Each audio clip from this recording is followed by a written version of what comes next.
গাজার হাহাকারে কান দেওয়ার সময় কোথায় জর্ডানের? তারা মহাব্যস্ত।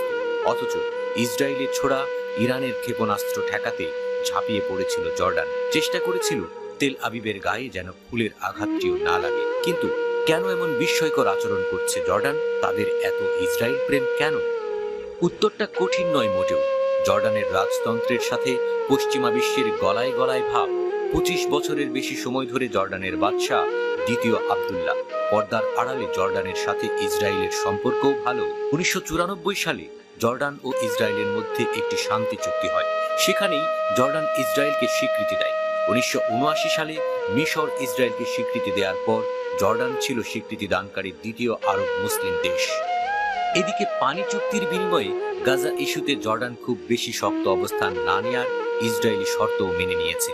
2022 সালের নভেম্বর মাসে আরেকটি চুক্তির আওতায় জর্ডান ইসরায়েলের কাছে সৌর বিদ্যুৎ রপ্তানি করছে। 1994 সালে জর্ডান ও ইসরায়েলের মধ্যে শান্তি চুক্তির পর থেকে দুই দেশের মধ্যে শক্ত নিরাপত্তা ও গোয়েন্দা সহযোগিতা তৈরি হয়েছে।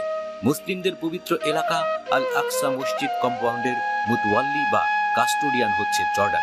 শান্তি চুক্তি অনুযায়ী মাল্টি-বিলিয়ন ডলার প্রজেক্টের মাধ্যমে ইসরায়েল জর্ডানে গ্যাস ও পানি সরবরাহ করে।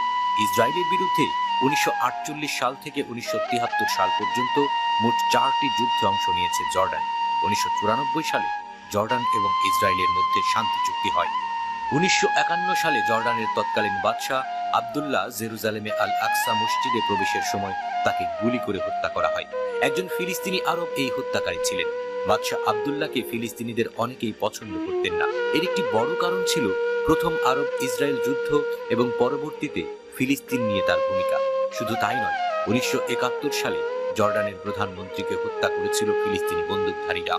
ফর ইসরায়েল এডুকেশন বলছে, ইসরায়েল রাষ্ট্রের প্রতিষ্ঠার কিছুদিন আগে তৎকালীন প্রভাবশালী ইহুদি নেতা গোল্ডা মেইর আম্মানে গিয়ে গোপনে বৈঠক করেছিলেন জর্ডানের বাদশাহ আব্দুল্লাহর সাথে। প্রথম আরব ইসরায়েল যুদ্ধের পর জর্ডান আনুষ্ঠানিকভাবে পশ্চিম তীর ও পূর্ব জেরুজালেম দখল করে নেয়। সেখানে বসবাসরত ফিলিস্তিনি অধিবাসীদের জর্ডানের নাগরিকত্ব দেওয়া হয়। ফর ইসরায়েল এডুকেশনের ওয়েবসাইটে বলা হয়েছে, এর আগে ইসরায়েল এবং জর্ডানের মধ্যে বেশ কিছু গোপন বৈঠক হয় যুদ্ধবিরতি নিয়ে। আরব লীগের অন্যান্য দেশ জর্ডানের এসব কর্মকাণ্ড তখন মেনে নিতে পারেনি। 1967 সালে তৃতীয় আরব ইসরায়েল যুদ্ধের আগ পর্যন্ত পশ্চিম তীর ও পূর্ব জেরুজালেম জর্ডানের নিয়ন্ত্রণে ছিল। সেই যুদ্ধের পর এসব অঞ্চল ইসরায়েল দখল করে। এরপর 20 বছর ধরে জর্ডান চেষ্টা চালিয়েছিল পশ্চিম তীর ও পূর্ব জেরুজালেম ফেরত দিতে। শেষ পর্যন্ত 1988 সালে জর্ডান পশ্চিম তীর থেকে তাদের সেই আকাঙ্ক্ষা ত্যাগ করে এবং বিষয়টি প্যালেস্টাইন লিবারেশন অর্গানাইজেশনের উপর ছেড়ে দেয়। কিন্তু তারা পূর্ব জেরুজালেমের উপর তাদের প্রভাব বজায় রাখতে চেয়েছিল। মিলিয়ে জর্ডান বারবার নিজের স্বার্থ রক্ষায় ইসরায়েলের সাথে আঁতাত করে চলছে। নিন্দার নেমক ছিটিয়ে তারা ঢাকতে চায় নিজেদের আসল চরিত্র। গাজার কান্না তাদের কানে পৌঁছায় না নিকটতম দূরত্বে থেকেও।